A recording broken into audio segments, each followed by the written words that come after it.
मुझे एक सिंपल सी बात बताइए, क्या आप लोग पेपर्स कर रहे हैं? मैंने आपसे बार बार बोला बेटा, आप इस बात को समझना, आप यदि 1000 बार भी यदि आप रिवीजन कर लोगे तो आप जब पहला चैप्टर रिवाइज करोगे और उसके बाद जब आप लास्ट चैप्टर रिवाइज करोगे तो आप पहला चैप्टर भूल जाओगे। समझ में आ रहा है? तो इसीलिए आप इस बात को बहुत अच्छे से समझिए कि जब तक आप फुल लेंथ पेपर्स नहीं करेंगे तब तक आउटपुट नहीं आएगा। ठीक है, यदि किसी बच्चों के छूट गए फुल लेंथ पेपर, और जो बच्चे फुल लेंथ पेपर कर रहे हैं, तो जैसे अभी मैंने 6 पेपर्स भेज दिए हैं, तो जिन लोगों ने 5 पेपर कर लिए हैं, 6वां पेपर करने में उनको डेफिनेटली उनने देखा होगा कि इंप्रूवमेंट हो रहा है। शुरू के 3 पेपर में ऐसा लगेगा ये क्या हो गया, ऐसा लगेगा ये क्या हो गया, कुछ नहीं आता, कुछ भी याद नहीं है, क्या पढ़ा था, पूरी लाइफ लगता है पूरा का पूरा साल बर्बाद हो गया, क्या पढ़ा था, इतना टाइम दिया था, कुछ भी याद नहीं आ रहा। याद रखना, ये सबके साथ होता है। समझ में आ गया? चाहे किसी की रैंक 1 भी आती है, उसके साथ भी ऐसा ही होता है। इस बात को तुम बहुत अच्छे से समझ लो। देखो, साल भर आपने क्या किया, उसके बाद में आप इस बात को समझना, यदि कोई टॉपर है, कोई एवरेज है, कोई बिलो एवरेज है, अब इस लेवल पर मार्च में आके सब बराबर हो जाते हैं।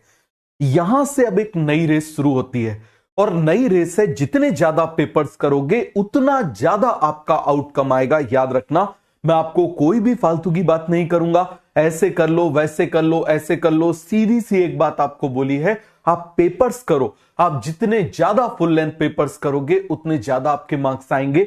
मार्च में हर दिन एक पेपर करो, अप्रैल में दिन में 2 पेपर करो।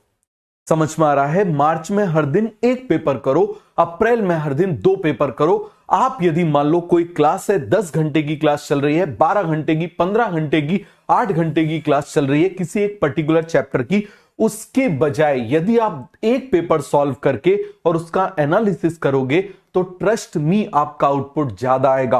और आपको नहीं है तो आप देख लेना, आप इस तरीके से 2 ग्रुप बना लो। एक ग्रुप बना लो जो मुझे फॉलो कर रहा है, और एक ग्रुप बना लो जो नहीं कर रहा है। दोनों के आउटपुट में डिफरेंस देख लेना।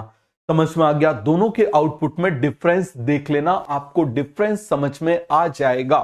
आप इस बात को बहुत अच्छे से समझो। क्लियर हो गया? और अब आप देखिए जरा, आप बोलोगे कि सर इसमें कुछ क्वेश्चंस ऐसे हैं कि जो क्वेश्चन पुराने सिलेबस के हैं, आपको पता चलना चाहिए ना कि इनको छोड़ना है। समझ में आ गया? आपको ये बात पता चल जाएगी जब आपसे वो क्वेश्चन नहीं बना, आपने अपने नोट्स में देखा नहीं है, तुरंत काट दो उस क्वेश्चन को। इसका मतलब आपके दिमाग में सेट हो गया कि इस चीज को मुझे नहीं पढ़ना है। समझ में आ गया? तो जब तक ऐसा नहीं होगा शुरू के 30 पेपर्स में, मैं आपको बता रहा हूं, आप आगे के पेपर्स में अच्छे से नहीं समझ पाओगे।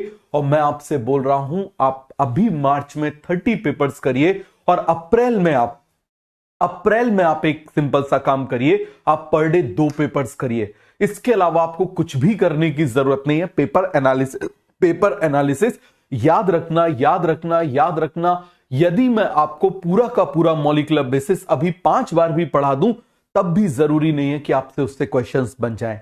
लेकिन यदि आप उसके क्वेश्चंस अब प्रैक्टिस करोगे, उस समय आप प्रैक्टिस करते उसका कोई मतलब नहीं है, लेकिन अब प्रैक्टिस करोगे। और कैसे करोगे? रेट्रोग्रेसिव। और साथ में मैं रिवाइज कराते ही जा रहा हूं। मैं मार्च एंड होते होते तक आपका ऑलमोस्ट सारा रिवीजन मैं आपका फिनिश कर दूंगा।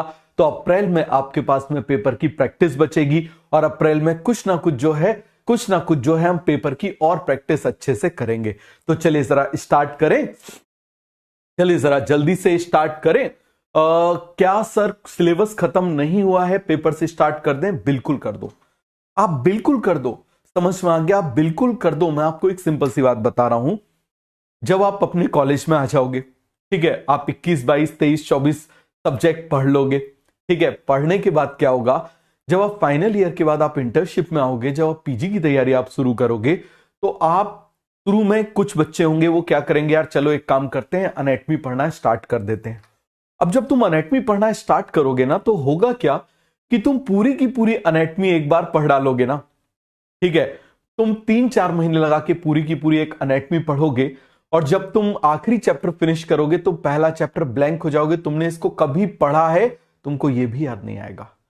लेकिन इसकी जगह यदि तुमने रेट्रोग्रेसिव स्टडी से कर लिया, जैसे एक सिंपल सा तरीका है कि ऑल इंडिया पीजी के पेपर्स कर लिए, पीजीआई चंडीगढ़ के कर लिए, एक एग्जांपल बता रहा हूं एम्स के कर लिए, आपने यदि इन क्वेश्चंस से थ्योरी को कवर कर लिया तो आप बहुत अच्छा क्या रैंक 1 भी ला सकते हो। तो याद रखना, जो मैं आपको सिखा रहा हूं ये हायर स्टडीज का तरीका है।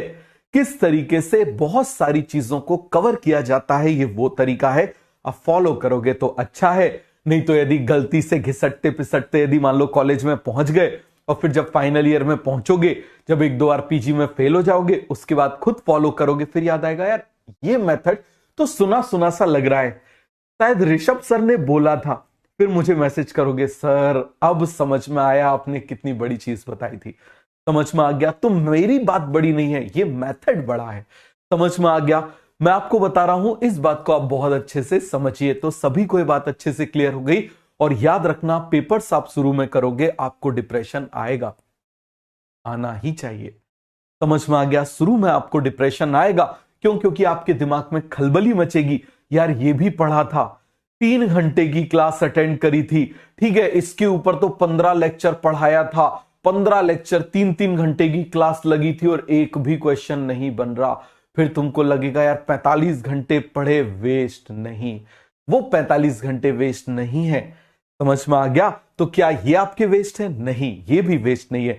एक सीधी सी चीज है कि अब आपको क्वेश्चन से थ्योरी पर जाना है, क्वेश्चन से थ्योरी पर जाते जाओ, क्वेश्चन से थ्योरी पर जाते जाओ, समझ में आ गया। आगे बढ़ जाएं तो आपको सभी को ये चीज क्लियर हो गई। सर एनालिसिस में टाइम लग रहा है, लगेगा, एनालिसिस में टाइम लगेगा। आप अभी इन क्वेश्चंस पेपर को इस तरीके से सॉल्व करो कि यही आपका सब कुछ है, यही आपका सब कुछ है, इसके अलावा कुछ भी नहीं है। बात सभी को अच्छे से समझ में आ गई।